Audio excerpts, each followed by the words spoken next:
Bonjour à tous, aujourd'hui courte vidéo concernant le chargement du fil dans les bobines de votre spooler. Alors, pour faire ça, c'est vraiment très simple. Lorsque vous recevez le produit, donc le distributeur de fil, vous avez le produit en lui-même, évidemment, ici un 3 bobines, et il est toujours accompagné de cet outil qui est un axe de chargement de fil. Alors comment il fonctionne? C'est très simple en fait, c'est un axe en inox que je vous présente ici, et il suffit de venir le fixer sur le mandrin de votre perceuse. Voilà, comme ceci. Ok? Et donc, ensuite, pour charger le fil du commerce dans les bobines de votre spooler, il n'y a rien de plus simple. Vous prenez la bobine du distributeur de fil et puis vous venez la mettre en butée, la clipser en quelque sorte sur l'axe. L'axe, il est légèrement conique et en fait, ça va vous permettre de maintenir la bobine pendant le chargement du fil.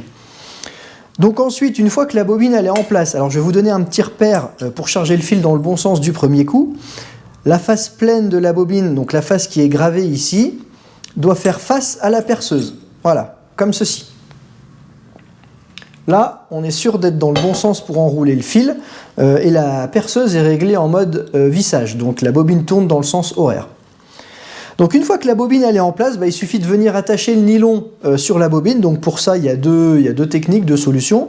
Soit vous faites un nœud directement sur le diamètre intérieur de la bobine, soit, comme ici, alors il y a toujours un petit perçage qui est prévu dans les bobines pour pouvoir justement passer un fil de nylon, ou ici c'est un fil de backing, avec une boucle au bout, et comme ça en fait à chaque fois ça facilite l'attache du fil pour remplir la bobine. Donc je vais vous le faire en live, donc je prends mon fil du commerce et je fais un nœud sur la boucle de mon petit morceau de backing qui dépasse de la bobine. Hop, tac tac, je coupe l'excédent. Et donc, voilà, donc là le nylon il est attaché à la bobine du spooler. Ensuite, je tends mon fil, j'exerce une légère friction avec mes doigts pour pas que la bobine s'emballe trop vite lorsque je vais rembobiner. Et puis, tout simplement, je commence à rembobiner comme ceci. Voilà, c'est très rapide. Alors ce que je vous conseille, c'est de regarder ce que vous faites et de faire aller le fil de gauche à droite afin d'uniformiser la répartition au maximum. Et voilà, c'est vraiment très simple, c'est très rapide.